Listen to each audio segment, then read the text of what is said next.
මේ ශ්‍රී ලංකා ගුවන් විදුලි සංස්ථාවයි. ජාතියේ සංනිවේදකයා විශ්වාසය සමග පෙරට.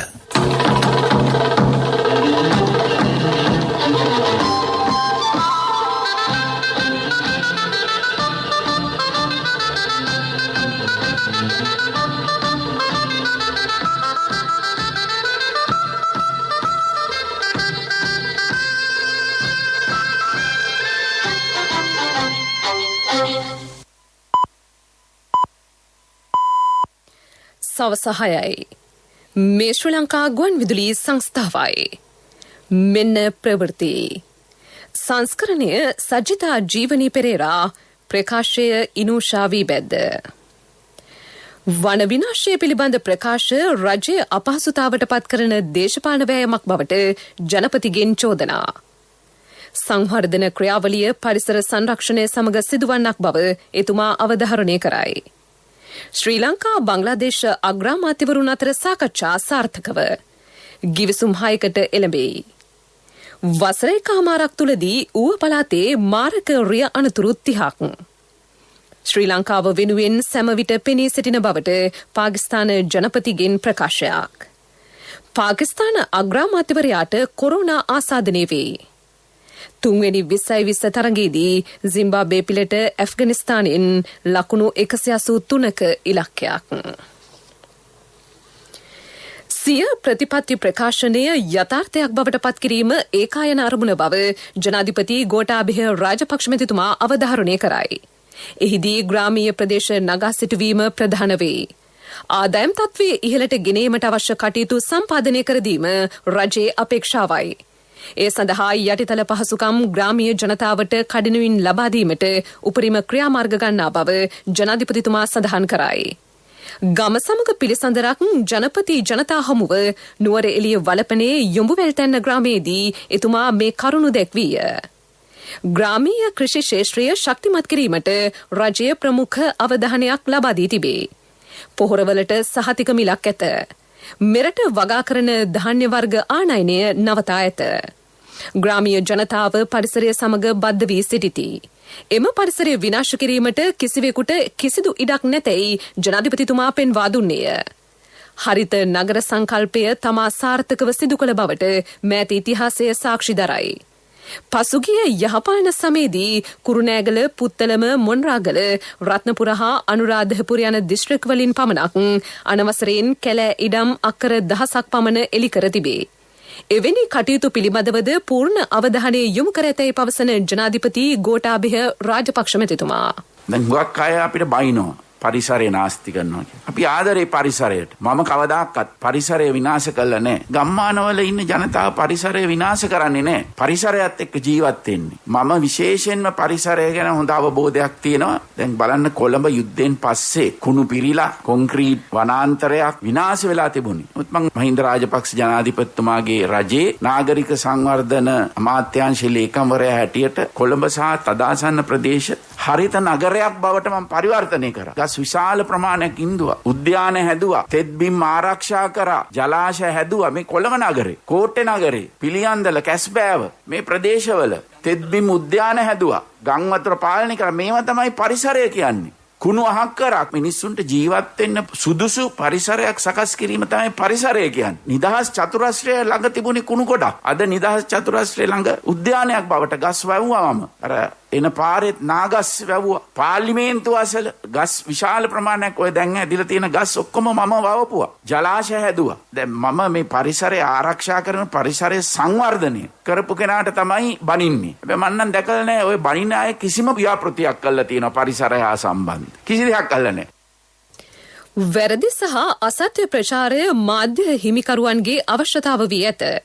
ලබා දී ඇති මාධ්‍ය නිදහස සත්‍ය තොරතුරු ජනතාව වෙත ලබා දීමට භාවිත කිරීමේ වැදගත්කම එතුමා මෙහිදී පෙන්වා දුන්නේය.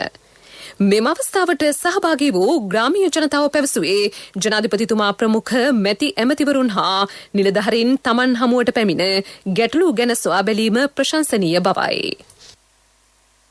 ජනතාවට ප්‍රතිලාභ රැසක් අත්කර දෙමින් අද ජනාධිපතිතුමන්ගේ ගම සමග පිළිසඳර වැඩසටහනේ 15 වෙනි වැඩසටහන නිමාවට පත් වුණේ. කෘෂිකර්මාන්තයේ තමන්ගේ ජීවනෝපාය කරගත් ජනතාවක් ජීවත් වුණු මේ ප්‍රදේශය තුළ විශේෂයෙන්ම ජනතාවට තමන්ගේ කෘෂි අස්වනු කඩිනමින් වෙළඳපළට රැගෙන යාම සඳහා අවශ්‍ය කරන මහා මාර්ග පද්ධතිය සංවර්ධනය කිරීමට ඒ ප්‍රතිසංස්කරණය කිරීම සඳහා අද දවසේදී තීන්දුව රැසක් ගනු ලැබුවා. ඒ වගේම මේ ප්‍රදේශයේ අනාගතයේ රැඳී තිබෙන පාසල් දරුවන්ගේ අධ්‍යාපනය වෙනුවෙන් පාසල් රසක් සංවර්ධනය කරන්නට, පාසල් රසක ගොඩනැගිලි කරන්නට, ක්‍රීඩා පිටි නවීකරණය කරන්නට, බොහෝ දුප්පත් පාසල් සඳහා පාසල් උපකරණ ලබා දෙන්නට ජනාධිපතිතුමන් අද ගම සමග පිළිසඳර වැඩසටහනේදී නියෝග ලබා දුන්නා. යලිත් 16 වෙනි ගම සමග පිළිසඳර වැඩසටහනේ හමු වෙන බලාපොරොත්තුවෙන් මම සමුගන්නවා සංජය මදුසංක මුතුමුනි සමග මම ඩිලාන් සමීර කොඩිකාර.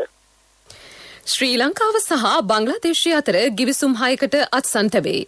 දෙරට අතර තරුණ සංවර්ධනය, කෘෂිකාර්මික, කාර්මික අධ්‍යාපනය, තෘතීය අධ්‍යාපනය, හෙදියන් පුහුණු කිරීම ඇතුළු ක්ෂේත්‍ර ඊට අදාළ වේ. දෙදින නිල සංචාරයකට බංග්ලාදේශයේ බලා ගොස් සිටින අගමැති මහින්ද රාජපක්ෂ මහතා ඩකාහි පිහිටි එරට අග්‍රාමාත්‍ය කාර්යාලයේදී අගමැතිනී ෂේක් හසීනා මහත්මිය හමු විය. එහිදී බංග්ලාදේශ අගමැතිවරයෙක් සඳහන් කළේ ලබන වසරේදී 50 වසරක් සපිරෙන දෙරට අතර රාජ්‍යතාන්ත්‍රීය සමගතා තවදුරටත් ශක්තිමත් වීමට මහින්ද රාජපක්ෂ මහතාගේ පැමිණීම හේතු වන බවයි. ශ්‍රී ලංකාව වෙනුවෙන් සෑම අවස්ථාවකම අත්වැල් බැඳ ගන්නා බවද ඇය මෙහිදී සඳහන් කර තිබේ. විශේෂයෙන් දෙරට අතර ඍජු ගුවන් ගමන් සංඛ්‍යාව වැඩි කිරීමට මෙහිදී තීරණය කෙරින. වෙළඳ හා සංචාරක ක්ෂේත්‍රයේ ප්‍රගතියක් අත්පත් කර ගැනීම අපේක්ෂාවයි. මද්‍රව්‍ය ජාවාරම් මැඩලීමට ගත හැකි උපරිම ක්‍රියාමාර්ග කෙරෙහිද දෙරටේ අවධානය යොමු විය. ව්‍යාපාරික ක්ෂේත්‍රයේදී සහයෝගීව කටයුතු කිරීමට නව යෝජනා මාලාවක්ද මෙහිදී ඉදිරිපත් කෙරින. ශ්‍රී ලංකාවේ ශිෂ්‍යයින්ට එරට උසස් අධ්‍යාපන කටයුතු සඳහා පැමිණෙන්නේයි හෂීනා මහත්මිය ඇරයුම් කළාය. ධීවර කෘෂිකාර්මික හා විශේෂයෙන් වීගොවිතැන සම්බන්ධයෙන් දෙරටේ දැනුම හුවමාරු කර ගැනීමේ වැදගත්කමද ඇය මෙහිදී අවධාරණය කළාය. එරට හෙද ශේෂ්ත්‍රයේ අභිවෘද්ධියට ශ්‍රී ලංකාවේ උපදෙස් හා මඟ පෙන්වීම වැදගත් බවද බංග්ලාදේශ අග්‍රාමාත්‍යවරිය සඳහන් කළාය. ආගමැති මහින්ද රාජපක්ෂ මහතා මෙහිදී ශ්‍රී ලංකාවේ නිල සංචාරයක නිරත වන්නේයි බංග්ලාදේශ අගමැතිනී ෂේක් හසීනා මහත්මියට ඇරයුම් කළේය. ගත වූ වසර 1.5කදී ඌව පළාතේ මාරක රියානතුරු 30ක් සිදුව ඇතැයි පොලිස් මාධ්‍ය ප්‍රකාශක නියෝජ්‍ය පොලිස්පති අජිත් රෝහණ මහතා පෙන්වා දෙයි. මෙවැනි රියානතුරු බහුල වීම අර්බුදයක් බවට පත්ව තිබේ. නොසැලකිලිමත් රිය ධාවනය හා බස්රත් අතර පවතින තරඟකාරීත්වය ප්‍රධාන හේතුවකි. බදුල්ල පස්සර ප්‍රදේශයේ අද සිදු වූ බස්රත අනතුරින් පුද්ගලයෝ 15 දෙනෙක් ජීවිතක්ෂයට පත් වූහ. රියදුරුද ඒ අතර වෙයි. 33 දෙනෙක් තුවාල ලැබූහ. අනතුරට ලක් වූවන් බේරා ගැනීමේදී ගලක් පෙරලීමෙන් තවත් පුද්ගලයෙකු බරපතල තුවාල ලබා තිබේ. තුවාල ලැබුවන් අතර දරුවන් 5 දෙනෙකු වන බව අජිත් රෝහණ මහතා පෙන්වා දෙයි. ද්විත්ව වංගුවකදී අනතුර සිදුව ඇත. CCTV දර්ශන අනුව හෙළි වී ඇත්තේ ඉදිරියෙන් පැමිණි ට්‍රිපර් රථයකට ඉඩ ලබා දීමට යාමේදී රියදුරට බස් රථය පාලනය කරගත නොහැකි වී ඇති බවයි. පස්සර පොලිසිය වැඩිදුර විමර්ශන සිදු කරයි. ඒ අතර අනතුරටපත් පුද්ගලයන් 30 දෙනෙකු බදුල්ල මහරෝහලේ ප්‍රතිකාර ලබන බව එහි අධ්‍යක්ෂ වෛද්‍ය උපුල් කරුණාරත්න මහතා පවසයි. සිව් දෙනෙක් දැඩි සත්කාර ඒකකයේ ප්‍රතිකාර ලබති. තවත් 8 දෙනෙකු ශල්‍ය කර්මවලට යොමු කළ බව අධ්‍යක්ෂවරයා පවසයි. අනතුරට ලක් වූවන්ට රුධිරය අවශ්‍ය බවට අද පෙරවරුවේ නිවේදනය කළත් මේ වන විට ප්‍රමාණාත්මකව රුධිර සාම්පල පවතින බව බදුල්ල දිස්ත්‍රික් ලේ බැංකුව පවසයි. අම්පාර ප්‍රදේශයේ සිදු වූ පැරෂූට් අනතුර සම්බන්ධයෙන් විශේෂ පරීක්ෂණ කමිටුවක් පත් කෙරේ. ගුවන් හමුදාපති එයා මාර්ෂල් සුදර්ශන පතිරණ මහතා පවසන්නේ පුහුණුව අතරතුරදී පැරෂූට් දෙකක් එකිනෙක පැටලීමෙන් අනතුර සිදු වූ බවයි. ඉන් එක් පුද්ගලයෙක් ජීවිතක්ෂයට පත්විය. තවත් අයෙකු තුවාල ලබා තිබේ. එසේ තුවාල ලැබූ සැරයන් PAKC අබේකොන් මහතා අම්පාර රෝහලේ දැඩි සත්කාර ඒකකයේ ප්‍රතිකාර ලබයි. මියගිය ස්කොඩ්න් ලීඩර් මනෝජ් පද්මතිලක මහතා 2008 වසරේදී කැඩෙට් නිලධාරියෙකු ලෙස ගුවන් හමුදාවට එක්ව ඇති අතර ඔහු පොල්ගොල්ල ප්‍රදේශයේ පදිංචිකරුවෙකි. හමුදාපති ජනරාල් ශවේන්ද්‍ර සිල්වා මහතා පාකිස්තාන ජනාධිපති අරිෆ් අල්වි මහතා හමුවේ. එරට ජාතික දිනය සැමරීමේ උත්සවයට ආරාධිතයෙකු ලෙස සහභාගී වූ හමුදාපතිවරයා එරට ජනාධිපති සමග දෙරටට වැදගත් ආරක්ෂක කරුණු රැසක් පිළිබඳ සාකච්ඡා පවත්වා තිබේ. දරුණුතම ත්‍රස්තවාදයේ පරාජය කිරීමෙන් ශ්‍රී ලංකාව ලබා දුන් ආදර්ශය මෙහිදී ජනාධිපතිවරයාගේ ඇගීමට ලක්විය.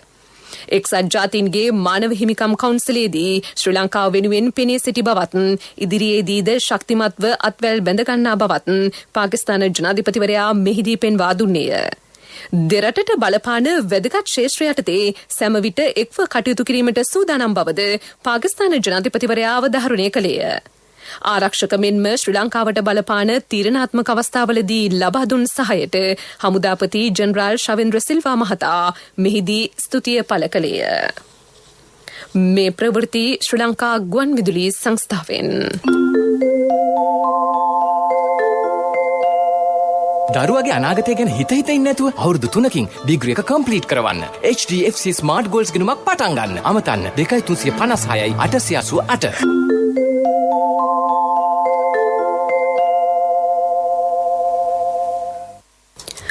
අද උදැසන මෙරටින් හමු වූ කොවිඩ් ආසාදිතයන්ගේ ගණන 322ක් බව කොවිඩ්-19 පැතිරීම වැළැක්වීමේ ජාතික ක්‍රියාන්විත මධ්‍යස්ථානය පවසයි. ඉන් 24 දෙනෙක් විදේශගතව සිට පැමිණි අය වෙති. වැඩිම ආසාදිතයන් පිරිසක් වාර්තා වන්නේ ගම්පහ දිස්ත්‍රික්කයෙනි. ඒ අතර අද උදැසන තවත් කොවිඩ් මරණ 6ක් මෙරටින් වාර්තා විය. සමස්ත මරණ සංඛ්‍යාව 544ක් දක්වා ඉහළ ගොස් තිබේ.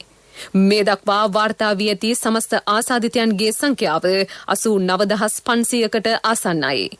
ඉන් 86000කට වැඩි පිරිසක් පූර්ණ සුවය ලබා ඇත. යුද හමුදාවේ නිරෝධායන මධ්‍යස්ථාන 100ක පුද්ගලයෝ දසදහසක් පමණ නිරෝධායනය වෙමින් සිටිති. හදිසි ජලනල අලුත් වැඩියාවක් හේතුවෙන් හෙට පෙරවරු 9 සිට රාත්‍රී 12 දක්වා පැය 15ක කාලයක් කොළඹ ප්‍රදේශ කිහිපයකට ජල සැපයුම අත්හිටුවේ. ඒ අනුව කොළඹ 1, 3, 9, 14 සහ කඩුවෙල ප්‍රදේශවලට ජල සැපයුම අත්හිටුවේ. කොළඹ 2, 7, 8 සහ 10 යන ප්‍රදේශවලට අඩු පීඩනයක් යටතේ ජලය සැපේන බව ජාතික ජල සම්පාදන සහ ජලාපවාහන මණ්ඩලය සඳහන් කරයි. පනාමුර වීරාරගල වැව පිළිසකර කටයුතු ආරම්භේ. මුහුදු මට්ටමේ සිට මීටර් 157.5කින් වීරාරගල කඳුපාමුල ඇල්ල වැව පිහිටා තිබේ. කොළොන්න කඳුකරයෙන් ගලන කිතලබොකුව ඔයෙන් වැවට ජල පහසුකම් සැලසේ. පවුල් 15000කට සෙත සැලසේ. කුඹුරුවක්කර 1500කට පමණ යල මහා දෙකන්නේ මෙමගින් ජල පහසුකම් ලබා ගත හැකි බව වාරිමාර්ග අමාත්‍යාංශය පවසයි. රජය ව්‍යාපෘතියට රුපියල් කෝටි 150කට අධික මුදලක් වැය කරයි. ඉදිකිරීම ආරම්භ කිරීමේ ඊයේ පැවති අවස්ථාවට විශේෂ භාර ඇමති චමල් රාජපක්ෂ මහතා ඇතුළු පිරිසක් සහභාගී වූහ. ශ්‍රී ලංකා ගුවන් විදුලි සංස්ථාව දිවයිනේ වෙහෙර විහාරස්ථානවල පවත්වන රතන සූත්‍රය සජ්ජායනා කිරීමේ වැඩසටහනේ 138 වැන්න බෙලියත්ත ඕවිලාන ශ්‍රී අභිනවාරාම විහාරස්ථානයේදී අද පැවැත්වේ. මාතර පළාතේ ද්විතීක අධිකරණ සංඝනායක පූජ්‍ය දේදුවාවල අමරවංශ නායක ස්වාමින් වහන්සේගේ අනුශාසනා පරිදි එය සංවිධානය කෙරේ.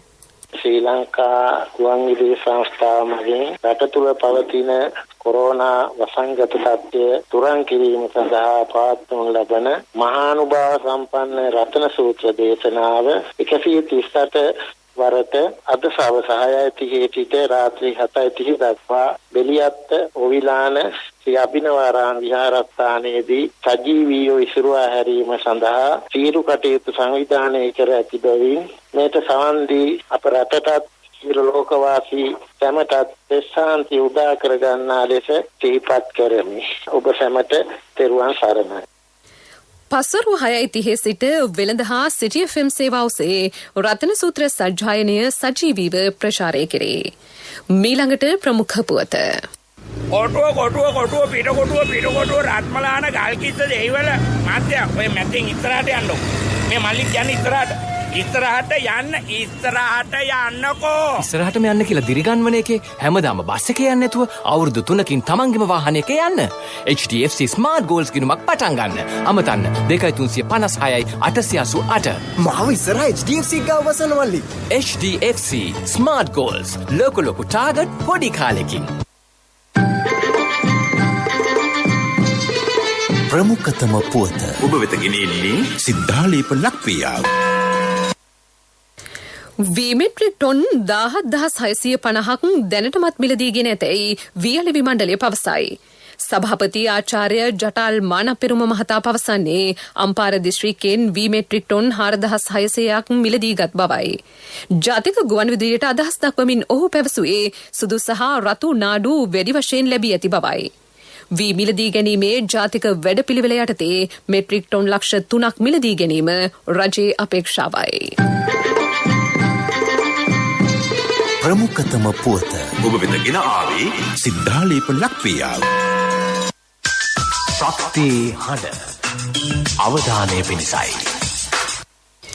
බස්න් රිපර් රථ තිරෝධ රථ හා යතුරු පැදිවලින් සිදුවන අනතුරු වැළැක්වීමට දැඩි තීරණවලට එළඹීමට නියමිත බව ප්‍රවාහන රාජ්‍ය ඇමති දිලුම් අමුණුගම මහතා පවසයි.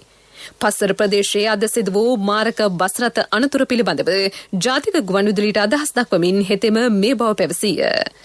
බස් රථය අධික වේගයකින් ධාවනය කර ඇති බවට තොරතුරු ලැබී තිබේ.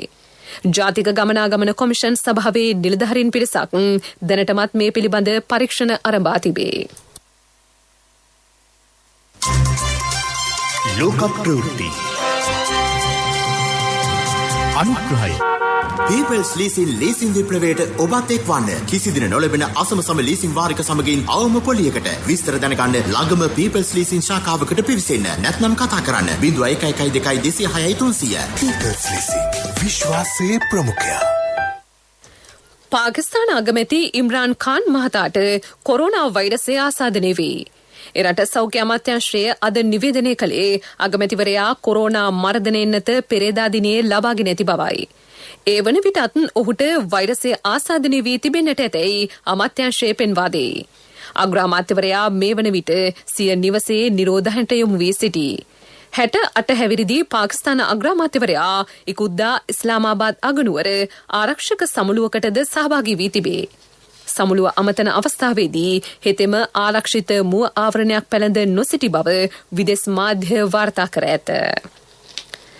ඔස්ට්‍රේලියාවේ නැගෙනහිර වෙරළබඩ ප්‍රදේශයට බලපෑ ඇති අයහපත් කාලගුණය හේතුවෙන් ගංවතුර අවදානමක් පිළිබඳව එරට කාලගුණාංශ අනතුරු අඟවා තිබේ. ජීවිතහානි සිදුවිය හැකි බව එම අංශ වැඩිදුරටත් පෙන්වා දෙයි. මේ වන විට ගංවතුර අවදානම හේතුවෙන් සිය ගණනක ජනතාව ආරක්ෂිත ස්ථාන කරා යොමු කර සිටිති. නිව් සවුත් වේල්සේ පහත් බිම්වල ජනතාවට ඉවත්ව යන ලෙස දැනුම් දී තිබේ. චීන ඇමරිකා ද්විපාර්ශ්වික ප්‍රථම සාකච්ඡා වටය ප්‍රගතියකින් තොරව අවසන් වෙයි. දෙපාර්ශ්වය අතර යහපත් සම්බන්ධතාවකින් සාකච්ඡා සිදු නොවුණු බව දවල මන්දිරය මාධ්‍යයට අනාවරණය කර තිබේ. ඇමරිකාව චෝදනා කරන්නේ චීනය මෙම සාකච්ඡාව මාධ්‍ය සංදර්ශනයක් ලෙස පැවැත්වීමට කටයුතු කළ බවටයි. People's Leasing ලීසින් විප්ලවයට ඔබත් එක්වන්න. කිසිදින නොලැබෙන අසම සම ලීසින් වාරික සමගින් අවම පොලියකට විස්තර දැනගන්න ළඟම People's Leasing ශාඛාවකට පිවිසෙන්න. නැත්නම් කතා කරන්න 0112 206 People's Leasing විශ්වාසයේ ප්‍රමුඛයා. ක්‍රීඩා පුවත් road safety world series cricket තරගාවලියේ අවසන් මහතරගය මුම්බායිහිදී හෙට රාත්‍රී 7ට පැවැත්වේ. ශ්‍රී ලංකාව හා ඉන්දියාව අවසන් මහතරගයට සුදුසුකම් ලබා ඇත. ඒ අතර සංචාරක ශ්‍රී ලංකා පිළ හා බටහිර ඉන්දිය කොදිව් අතර ප්‍රථම ටෙස්ට් ක්‍රිකට් තරගය හෙට ආරම්භ වේ. සිම්බාබ්වේ කණ්ඩායම හා ඇෆ්ගනිස්තානය අතර එක්සත් අරාබි එමිරාජ්‍යයේ පැවැත්වෙන 20 තරගාවලියේ තුන්වෙන්න දැන් පැවැත්වේ. කාසි වාසී දිනු ඇෆ්ගනිස්තානය පළමුව පන්දුවට පහර දීමට තීරණය කළේය. ඒ අනුව නියමිත පන්දු 20 අවසානයේ ඇෆ්ගනිස්තානය කඩලු 7ක් දැවී ලකුණු 183ක් රැස් කළේය. නජිබුල්ලා හා සද්රුහන් නොදැවී ලකුණු 72ක් රැස් කිරීමට සමත් විය.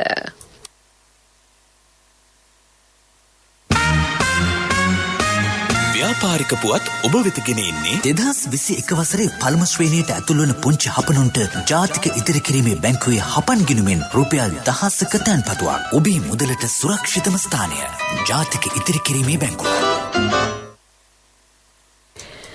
පෙබරවාරි මාසයේදී මෙරට නිෂ්පාදන හා සේවා ගැනුම්කරුවන්ගේ දර්ශකය වර්ධනය වේ. දර්ශකගේ 59.4කි. නිෂ්පාදන හා නව ඇනවුම්වල සිදු වූ වර්ධනය ඊට හේතු වී ඇතැයි ශ්‍රී ලංකා මහ බැංකුව පවසයි.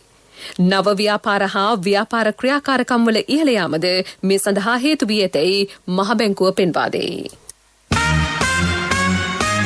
ව්‍යාපාරික පුවත් ඔබ වෙත ගෙනාවේ 2021 වසරේ පළමු ශ්‍රේණියට ඇතුළු වන පුංචි හපනුන්ට ජාතික ඉදිරි කිරීමේ බැංකුවේ හපන් ගිණුමෙන් රුපියල් 1000ක තැන්පතුවක්.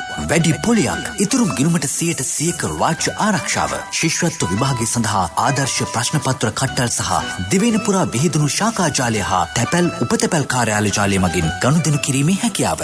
ඔබත් අදම ඔබේ සිඟිත්තාගේ අනාගතය වෙනුවෙන් හපන් ගිණුමක් අරවන්න. කොන්දේසි අදාළ වේ. ඔබේ මුදලට සුරක්ෂිතම ස්ථානය ජාතික ඉදිරි කිරීමේ බැංකුව. ආර්ථික පුවත් ආවරණය ආසිසිල බෙටි ගන්න පුළුවන් වුණාද? හොඳ වෙලාවට එක ෆාමසියක් නම් ඇරලා තිබුණා. ඒ තරු පෙවුනේ සමහර බේත් වල ගණන් ඇහුවම. කීයක් යාද? LOLC ක්‍රෙඩිට් කාඩ් එක නොතිබෙන්න මොනවා කරන්නද කියලා හිතා ගන්න බැරි වෙනවා. LOLC ෆයිනෑන්ස් ක්‍රෙඩිට් කාඩ් පත ජීවිතේම සපුරාලයි. රුපියල් කෝටි 4500ක් වටිනා භණ්ඩාගාර බිල්පත් නිකුත් කෙරේ. වෙන්දේසිය මාර්තු 24 වෙනිදා සිදු කෙරෙන බව ශ්‍රී ලංකා මහ බැංකුව පවසයි. රජයේ සුරකුම්පත් පිළිබඳ ප්‍රාථමික අලෙවිකරුවන්ගෙන් ලන්සු කැඳවේ. ප්‍රාථමික අලෙවිකරුවන්ගෙන් හෝ බලපත්‍රලාභී වාණිජ බැංකුවලින් භණ්ඩාගාර බිල්පත් මිලදී ගත හැකිය. ඔන්න ඩොක්ටර් කිව්වද තාත්තට ගෙදර යන්න පුළුවන් කියලා. දුවලට මම නිසා හරි කරදරයක් නේද උනේ. කසුන්ගේ LOLC ක්‍රෙඩිට් කාඩ් එක තිබුණ නිසා කිසි ප්‍රශ්නයක් උනේ නැහැ. තාත්තා සනීප වෙච්ච එකනේ අපේ සතුට. LOLC ෆයිනෑන්ස් ක්‍රෙඩිට් කාඩ් පත ජීවිතේම සපුරාලයි.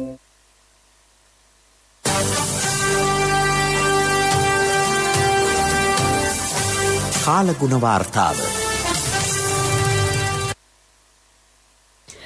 ඉදිරි දින කිහිපයේදී දිවයිනේ බොහෝ ප්‍රදේශවල සවස් කාලයේ හෝ රාත්‍රී කාලයේ වැසි ඇතිවීමේ හැකියාව ඉහළ මට්ටමක පවතින බව කාලගුණ විද්‍යා දෙපාර්තමේන්තුව නිවේදනය කරයි. බොහෝ ප්‍රදේශවල රාත්‍රී කාලයේදී තැනින් තැන වැසි හෝ ගිගුරුම් සහිත වැසි ඇතිවේ. සබරගමුව දකුණ බස්නාහිර මධ්‍යම සහ වයිඹ පළාත්වල ඇතැම් ස්ථානවලට මිලිමීටර් 100ට වැඩි තද වැසි ඇතිවිය හැකිය.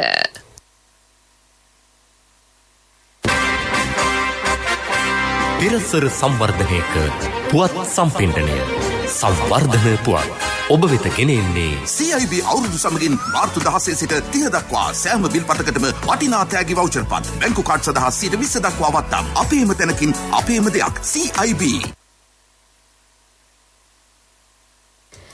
ජනාධිපති ගෝඨාභය රාජපක්ෂ මැතිතුමාගේ සහභාගීත්වයෙන් පැවැත්වෙන ගම සමග පිළිසඳර වැඩසටහන සඳහා සහභාගී වූ ජනතාව තම ගැටලු ජනාධිපතිතුමාට ඉදිරිපත් කිරීම සඳහා මහත් උනන්දුවෙන් සිටි බව නුවරඑළිය වැඩබලන දිස්ත්‍රික් APA සරච්චන්ද්‍ර මහතා පැවසීය.